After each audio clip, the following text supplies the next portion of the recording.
பெற்ற திருமண வரவேற்பு நிகழ்ச்சியில் குழந்தைகளுடன் நடனம் ஆடிய பெண் மயங்கி விழுந்து உயிரிழந்த சம்பவம் சோகத்தை ஏற்படுத்தியுள்ளது. இதுகுறித்த கூடுதல் தகவலை செய்தியாளர் தனராஜ் வழங்க கேட்கலாம். தனராஜ், வணக்கம். இந்த பெண்ணின் உயிரிழப்பிற்கு என்ன காரணம்? முதற்கட்ட விசாரணையில் என்ன தகவல் கிடைத்திருக்கிறது? காஞ்சிபுரம் ஓரிக்கை பகுதியில் செயல்பட்டு வரக்கூடிய பிரபல தனியார் பள்ளி, அந்த பள்ளியினுடைய தாளாளருடைய மகன் திருமணம் மாமல்லபுரத்தில் செங்கல்பட்டு மாவட்டம் மாமல்லபுரத்தில் நடைபெற்றது.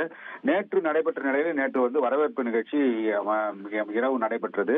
இந்த இரவு நிகழ்ச்சியில இந்த காஞ்சிபுரத்தை சேர்ந்த மேட்டுத்தெரு பகுதியை சேர்ந்த பிரபல மெடிக்கல் ஷாப் ஓனர் ஞானத்தினுடைய மனைவி ஜீவரத்னம் என்பவரும் அவருடைய கணவரும் குழந்தைகளோடு கலந்து கொண்டிருக்கிறார்கள்.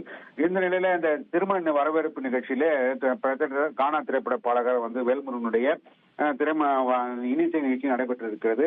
அதுல கானா உலகநாதன் வேல்முருகன் பாடிக்கொண்டிருந்த பொழுது இந்த ஞானத்தினுடைய மனைவி ஜீவரத்னம் என்பவர் இந்த மேடையில குழந்தைகளோடு ஏறி நடனமாடி இருக்கிறார். நடனமாடி நிலையில திடீரென மயங்கி விழுந்து கீழே விழுந்திருக்கிறார். உடனடியாக அவரை மீட்டு அந்த உறவினர்கள் அந்த அருகில் இருக்கக்கூடிய மருத்துவமனைக்கு கொண்டு செல்லிருக்கிறார்கள். அந்த நிலையில அந்த மருத்துவர்கள் பரிசோதித்து ஏற்கனவே ஜீவரத்னம் இறந்து விட்டார் என்று தெரிவித்திருக்கிறார்கள். இது பெரும் சோகத்தை ஏற்படுத்தி இருக்கிறது. திருமண வரவேற்பு நிகழ்ச்சிக்கு சென்று நடனமாடிய பெண்மணி உயிரிழந்த சம்பவம் அந்த பகுதியிலே பெரும் சோகத்தை ஏற்படுத்தியிருக்கிறது.